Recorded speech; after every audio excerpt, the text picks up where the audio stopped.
Nos amis algériens nous promettent pour les prochains mois et les prochaines années une compétition féroce sur le domaine commercial en Afrique. Ils veulent opérer un grand retour en Afrique du point de vue commercial, car ils ont compris que le multilatéral et le pari sur l'Union africaine uniquement n'était pas un bon pari, surtout que le Maroc, après avoir opéré son retour en 2017, leur a damé le pion dans plusieurs pays africains et avance à pas sûr dans la conviction que notre unité territoriale n'est pas un dossier à prendre à la légère, mais que notre plan d'autonomie est quelque chose de sérieux et de viable et de crédible, et que nos amis et nos frères africains doivent se joindre à ce processus. Guerre commerciale, compétition commerciale, concurrence commerciale, le Maroc est prêt à tout. Mais afin d'être un peu et toujours dans la vigilance, nous avons voulu chercher dans quelle mesure et quels sont les atouts que peut développer l'Algérie dans le domaine commercial pour pouvoir pérenniser, et cela est de bonne guerre, ses relations avec les autres pays africains. Le Maroc aussi est appelé à développer son atout et sa force de frappe commerciale pour pérenniser effectivement ses relations de fraternité et d'amitié avec les autres pays africains. L'Algérie, et c'est un élément important à retenir, exporte majoritairement, si ce n'est plus de 90%, des hydrocarbures. C'est-à-dire que c'est une économie qui n'a pas un tissu productif diversifié qui lui permet d'exporter autre chose que les hydrocarbures. C'est un handicap pour elle si elle veut conquérir les pays africains, avoir des relations avec les pays africains. Elle l'a compris d'ailleurs, puisque depuis 20 ans, nous avons assisté à une série de mesures qui ont privilégié le fait de délaisser les dettes qu'avait l'Algérie à l'égard des autres pays africains pour acheter bien sûr leur sympathie et leur appui contre le Maroc. Ils n'avaient pas autre chose à offrir, mais depuis lors, il y a apparition, depuis quelques mois, quelques années, mais disons surtout depuis l'accès de Abdelmejid Tebboune à la présidence algérienne et le renchérissement du prix des hydrocarbures, il y a une tentative de retour à l'Afrique de la part de la diplomatie algérienne et de la part d'un certain nombre d'entreprises et de l'État algérien pour consolider ses relations. Que peut offrir l'Algérie à l'Afrique? Il y a actuellement sur le pipe, ou disons sur le tapis, deux projets structurants. L'un est d'envergure, celui du gazoduc entre le Nigeria et l'Algérie, avec un passage par le Niger. Ils n'ont pas, malgré les avancées de l'autre gazoduc, ils n'ont pas laissé tomber ce projet et ils maintiennent, même en faisant miroiter au Nigeria un financement, ils maintiennent leur désir de faire ce pipeline ou ce gazoduc, même si le Nigeria privilégie l'option plutôt CEDEAO et passage par les États de la CEDEAO et de la côte africaine. Peut-être allons-nous assister à terme à deux gazoducs, et c'est dans l'intérêt du Nigeria, mais ce n'est pas quelque chose qui gênerait le gazoduc maroco-nigérien. Ça, c'est un premier élément. Un autre projet qui semblerait se décliner et qui est d'envergure, c'est l'exploitation des mines de fer de Tindouf. Avec un bémol, il y a un problème important, celui des coûts de transport et d'exploitation de cette mine. L'Algérie doit voir comment elle peut l'exploiter de manière rentable. Deux projets structurants, mais il y a aussi, et nous sommes allés voir, est-ce que le tissu productif, est-ce que le tissu économique algérienne dispose d'entreprises susceptibles d'être exportateurs vers l'Algérie. Nous en avons trouvé essentiellement deux. L'entreprise d'électroménager Condor, qui fait quelques percées sur le marché africain, et l'entreprise de médicaments Saïdal, entreprise d'une certaine envergure et qui exporte vers l'Afrique quelques produits et aussi un volume d'affaires assez conséquent. C'est ce que peut offrir actuellement l'Algérie. Elle ne peut pas offrir autre chose, malgré la multiplication des foires, des forums d'affaires, des visites de chefs d'entreprise, parce qu'il y a aussi, du point de vue juridique, un problème important en Algérie, c'est-à-dire les difficultés à exporter les devises, l'incapacité de l'État algérien à s'ouvrir économiquement sur les autres États.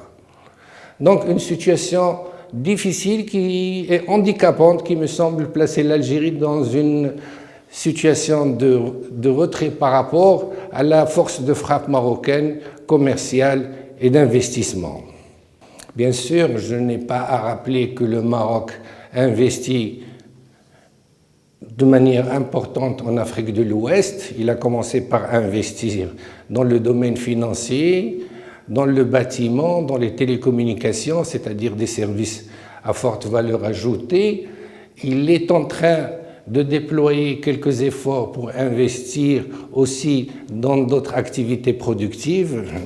Hier, une entreprise importante a investi au Sénégal et a lancé une autre unité de production de savon. C'est des moyens qui sont déployés pour montrer que le Maroc est un pays qui a les atouts, qui a le tissu économique capable d'investir et de commercer avec l'Afrique.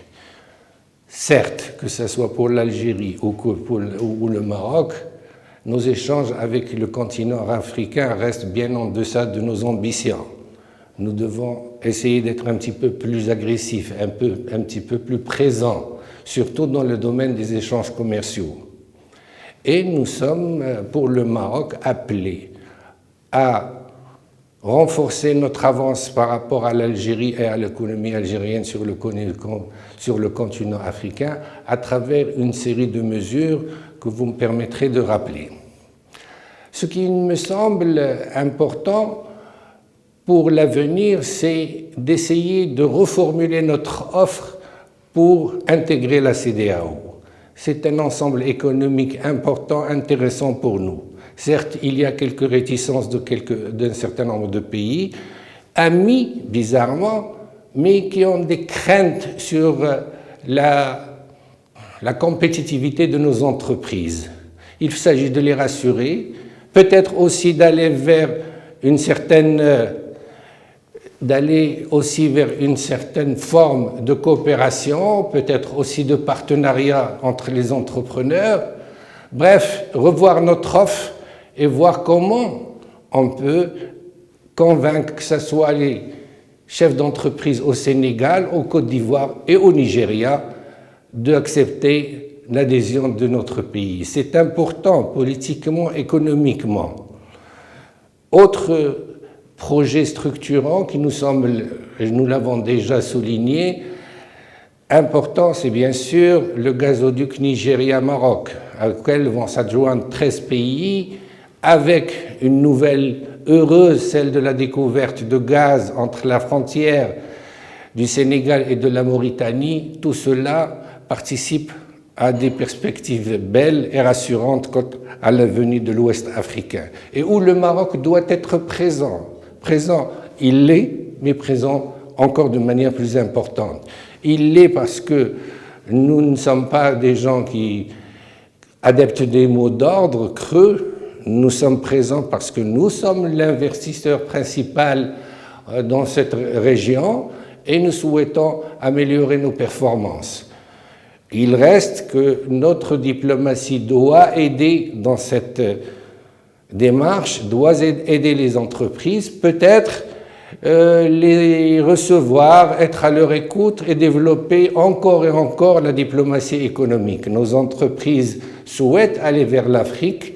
Ils ont deux difficultés majeures, d'après ce que j'ai pu recueillir comme information. C'est d'abord les frais d'approche, c'est-à-dire tout ce qui est prospection de marché, études, possibilité de conclure un certain nombre d'accords. C'est des frais qui sont beaucoup plus importants que ceux qui sont engagés quand on veut aller bizarrement à la recherche de marchés européens ou d'autres marchés. Et il y a aussi l'élément, bien sûr, assurance à l'export qui doit être présent parce qu'il faut sécuriser les entreprises sur leur devenir et sur leur échange. Il y a un élément important qu'il faut souligner aussi et qui constitue probablement, si ce n'est certainement, une force de frappe pour le Maroc supplémentaire. À part, bien sûr, son soft power, c'est son investissement, la capacité de déployer un spectre très large d'offres d'entreprises et de produits pour l'Afrique. Il y a le rôle que devrait jouer de manière beaucoup plus importante l'Office chérifien des phosphates. Beaucoup de pays africains, maintenant, au vu des investissements à gauche et à droite que fait cet office, il a dernièrement ouvert une société au Nigeria, sont demandeurs de ce genre d'investissement parce qu'il est en relation, bien sûr, avec leur agriculture, l'aspect alimentaire, et il est de manière plus ou moins rassurant quant au devenir de nos relations. Un effort supplémentaire, je suis conscient que ce sont des investissements plutôt lourds, mais un effort supplémentaire de l'Office chérifien des phosphates est le bienvenu pour rassurer, pour essayer de développer notre démarche avec ces pays. L'alimentaire, c'est ce qui intéresse les pays africains. Il y a aussi l'aspect sanitaire, l'ouverture prochaine d'une grande usine de vaccins à Ben Slimane sera de la partie, nous n'en doutons pas, et elle permettra d'aller de l'avant de manière à ce que l'offre marocaine soit plus compétitive. Est-ce tout? Non. Il faut essayer d'être plus actif, plus dynamique en termes d'investissement et d'installation d'entreprises dans les pays africains. C'est un élément important. Nous n'allons pas installer ces entreprises pour faire plaisir à ces pays. Il y a probablement, certainement, de l'argent à se faire, et je me dirige là au chef d'entreprise. Il faut tout simplement sauter le pas et essayer d'aller prospecter, essayer d'aller vendre le savoir-faire et à essayer d'investir. L'investissement est plus impactant psychologiquement et même économiquement que les simples relations commerciales. Le Maroc est, je le dis sans forfanterie, bien sûr, est en avance par rapport à l'Algérie dans cette dimension commerciale, investissement et relations mutuelles de prospérité avec les divers pays africains. Il ne s'agit pas de baisser la garde, comme nous l'avons toujours demandé. Il s'agit d'acter cette avance et de trouver une manière de faire pour que nous puissions gagner suffisamment de terrain pour que le fait de nous rattraper soit beaucoup plus difficile et beaucoup plus problématique pour d'autres pays qui ne s'inscrivent pas dans une logique d'émulation et de compétition qui est la bienvenue pour nous, mais qui s'inscrit dans une logique de guerre et de vouloir porter atteinte à nos intérêts fondamentaux. Retour à l'Afrique. Maroc, pays africain, ce ne sont pas des mots d'ordre.